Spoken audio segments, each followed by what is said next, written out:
Friends, जैसे मैंने पिछले वीडियो में आप लोगों से बात किया था और वादा किया था कि आने वाले दिनों के लिए हमें अभी ऐसे सेक्टर और शेयर्स फाइंड आउट करने पड़ेंगे जो आज से 10 साल, 20 साल, 30 साल के बाद हमें एक मल्टी बैगर रिटर्न दे सकता है और अच्छा वेल्थ क्रिएट करके दे सकता है।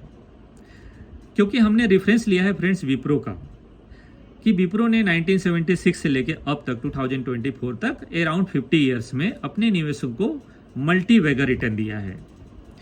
तो दोस्तों, आज हमारे पास सबसे बड़ा सवाल यही है कि ऐसा कौन सा सेक्टर होगा जो आज से 10 साल, 20 साल के बाद रिलेवेंट होगा और आज का निवेश तब मल्टी बैगर हो चुका होगा।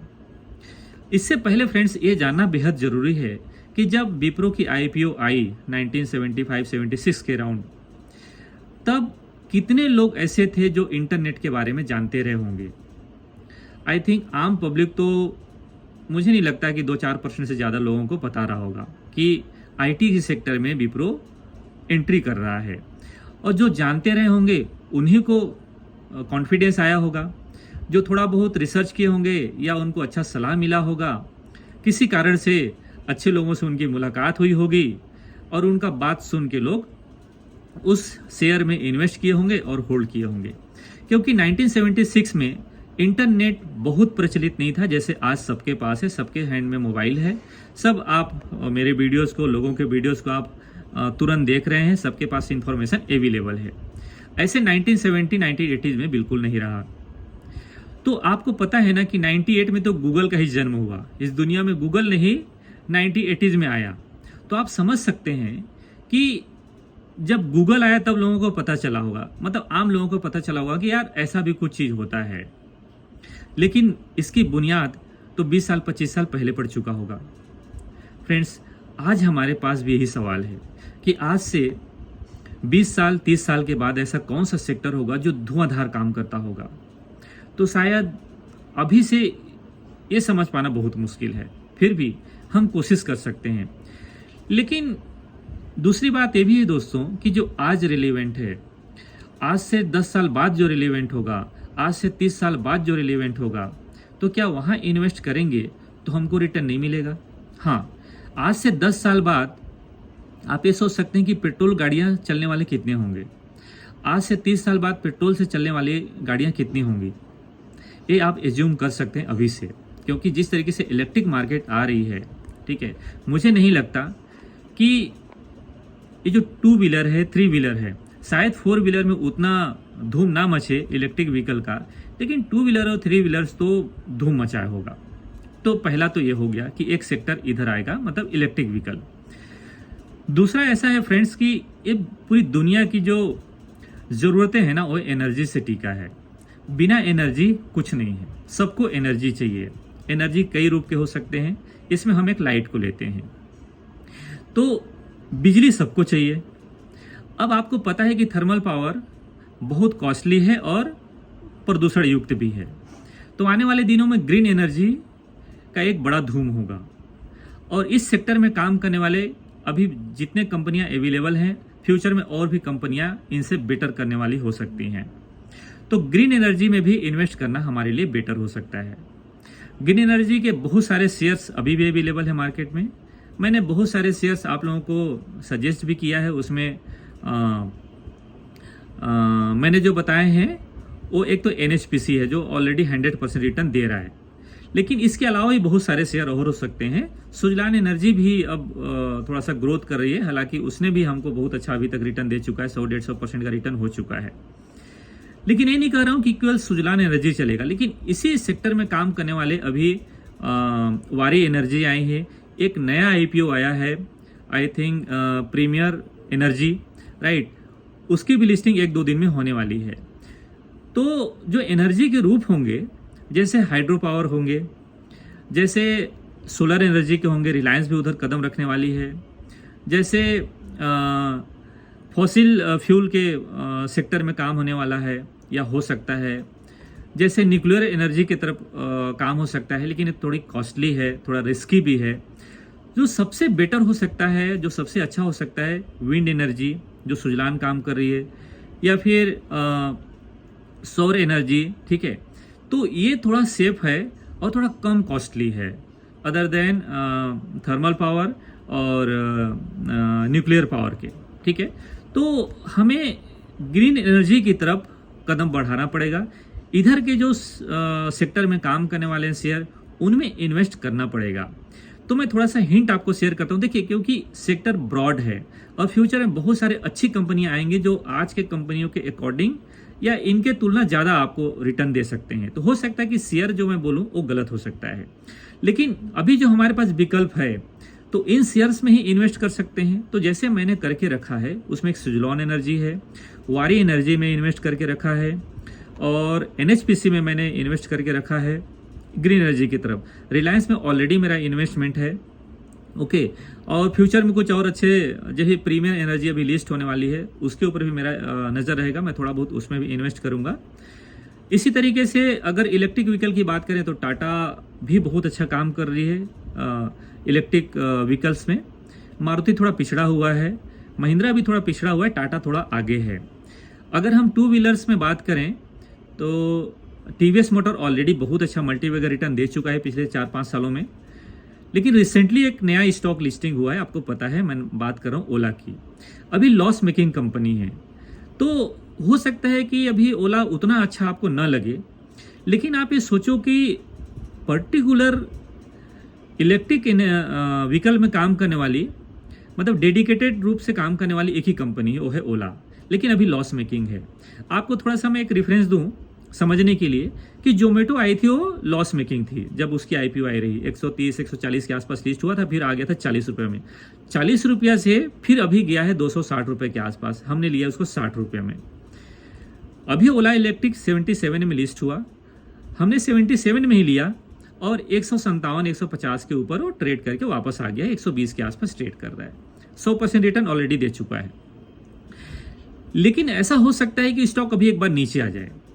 नीचे से जिस दिन अब उस कंपनी की प्रॉफिट आने की संभावना बढ़ेगी या फिर लॉस उसका कम होना शुरू होगा, उसकी सेल्स बढ़ने लगेगी, ग्रोथ आने लगेगी, वो कंपनी फिर नीचे से बहुत अच्छे से बाउंस बैक कर सकती है। तो हमारे पास जो विकल्प है अभी, मुझे लगता है ओला इलेक्ट्रिक हो सकता है।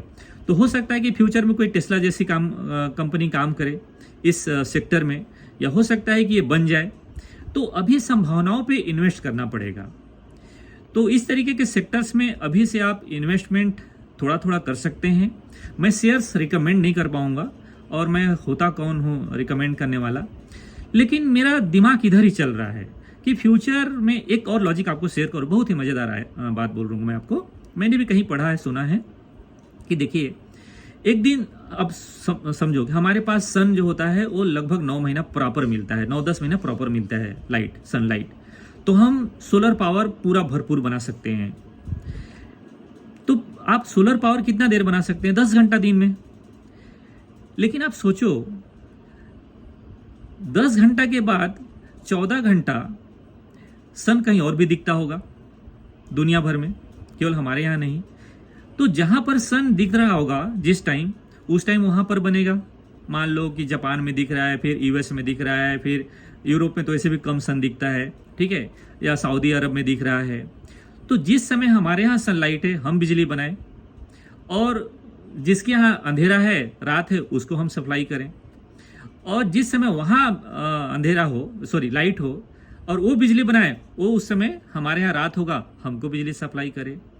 तो एक ग्रिड, शायद इसको हमारे प्रधानमंत्री जी ने भी इसका नारा दिया हुआ है कि 1 अर्थ 1 ग्रिड और 1 पावर, ऐसा उन्होंने कुछ बोला है। मैं एग्जैक्ट लाइन नहीं बोल पा रहा हूँ, लेकिन कुछ इसी तरीके का कॉन्सेप्ट है। तो सोचो कि एक दिन ऐसा दिन आएगा और उस सेक्टर में काम करने वाली कंपनियां होंगी। अब वो कौन कंपनियां होंगी मुझे पता नहीं, ठीक है, वो देखेंगे फ्यूचर में, हमको समझ में आएगा। लेकिन अगर फोकस रहेगा ग्रीन एनर्जी की तरफ, तो डेफिनेटली हम इनमें किसी अच्छे शेयर्स को पकड़ लेंगे, क्योंकि लगातार आपको शेयर्स में पैसा लगाते रहना पड़ेगा, इन्वेस्टमेंट करते रहना पड़ेगा, तो आपको सेलेक्ट हो पाएंगे कोई शेयर। अभी इसका एक और एग्जांपल दूंगा।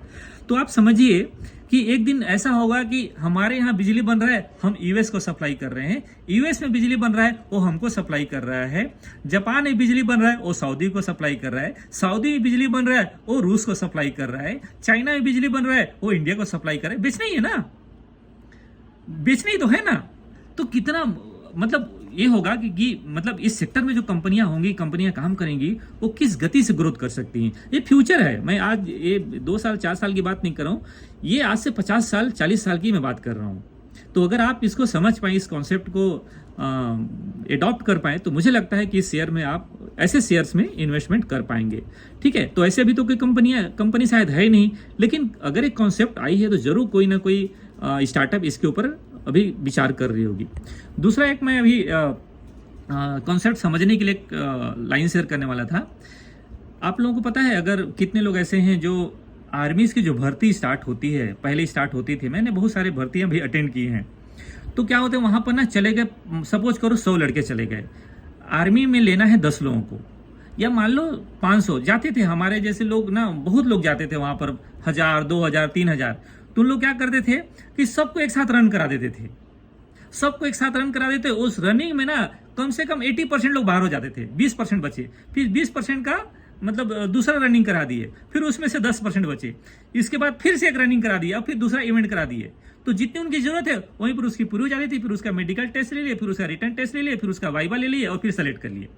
तो सिलेक्शन का प्रोसेस इस तरीके से इजी हो जाता है। तो अभी मैं क्या समझा रहा हूँ कि अभी हजारों कंपनियां आएंगी, सब में तो नहीं, लेकिन उनमें से जो बेटर कंपनियां काम कर रही उसमें अगर इन्वेस्ट करें तो हो सकता है कि स्टार्टिंग में अपने को 10-20 कंपनी में इन्वेस्टमेंट करना पड़ेगा। और उसमें से शायद कुछ कंपनियां ऐसी होंगी जो मल्टीबैगर रिटर्न दे देंगे, 2-3 कंपनियां, लेकिन उसमें से अधिकांश कंपनियां ऐसे होंगे जो आपको 100% 200% रिटर्न देंगे, और कुछ कंपनियां डूब जाएंगी जिसमें आपको 20-30% 50% का लॉस लेके निकलना पड़ेगा। तो इस तरीके से अगर इन्वेस्ट करेंगे फ्रेंड्स, तो हमें डेफिनेटली फ्यूचर के लिए एक अच्छा इन्वेस्टमेंट हो जाएगा, और हो सकता है कि अच्छा वेल्थ क्रिएट हो जाए। तो सोचना कुछ इसी तरीके से है। और भी मैं वीडियो को क्लोज करने से पहले कुछ बातें शेयर करना चाहूंगा आप लोगों से, कि ये भी हो सकता है फ्रेंड्स कि देखिए, बिना फाइनेंस का ना, चाहे जो हो जाए कंपनी, वो टिक नहीं पाएंगी बिना फाइनेंस का। तो फाइनेंस सेक्टर से रिलेटेड भी कंपनियां मल्टीबैगर हो सकती हैं। तो आज फाइनेंस सेक्टर में जो काम करने वाली कंपनियां, जो बेटर कंपनियां हैं, उनके तरफ भी अगर हम फोकस करें तो विप्रो जैसा तो रिटर्न ना सही, लेकिन आपका एक अच्छा वेल्थ क्रिएट हो सकता है। तो सोचने का नजरिया कुछ इस तरीके से अगर डेवलप करें तो मुझे लगता है कि हमें बेटर रिजल्ट फ्यूचर के लिए मिल सकता है फ्रेंड्स। तो आशा करता हूं कि मेरी विचार आप लोगों को समझ में आया होगा, अच्छा लगा होगा। दोस्तों, मैंने आप लोगों से वादा किया था कि मैं आप लोगों को शेयर और सेक्टर शेयर करूंगा, तो जो मुझे समझ में आया मैंने आप लोगों को शेयर किया है।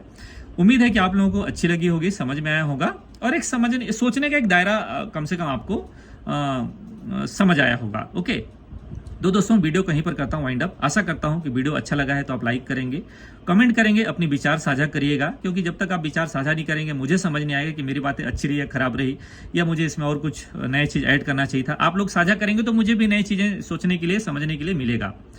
और चैनल सब्सक्राइब नहीं किया फ्रेंड्स तो प्लीज़ चैनल सब्सक्राइब करिएगा, दोस्तों को शेयर करिएगा, और इसी तरीके से शेयर बाजार के बारे में सीखने के लिए, जानने के लिए हमें फॉलो करते रहिए और दोस्तों को शेयर करते रहिए। मिलता हूँ नेक्स्ट वीडियो में, तब तक के लिए नमस्कार, बाय बाय, थैंक यू, जय हिंद।